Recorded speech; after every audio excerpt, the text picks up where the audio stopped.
Mga master, may ilan pong mga opisina na mayroon na pong SARO or Special Allotment Release Order para sa PBB 2022.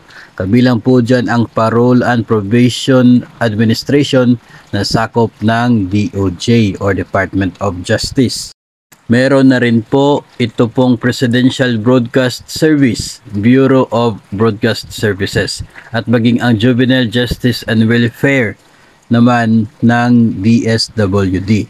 Meron din pong SARO ang dalawang state universities na ang Pampanga State Agricultural University at maging ang Isabela State University naman. PBB 2022 pa rin po yun. At isa pa ngayong araw ay ang Department of Migrant Workers. 70 personnel lang naman sila mga master.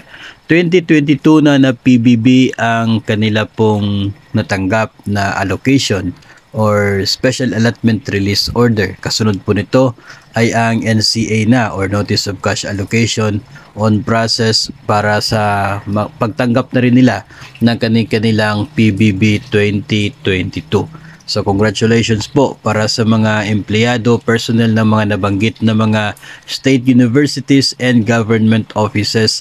Dahil hindi lamang kayo eligible, kayo ay malapit na ring tatanggap ng inyong PBB 2022. Sigurado na po yan sa buwan ng Marso. Samantala, ang marami pang mga offices ng gobyerno ay patuloy pa rin po nating hinihintay at inaabangan na mailabas na rin ang scorecards ng kanila pong PBB 2022 para malaman po natin kung eligible ba sila or hindi.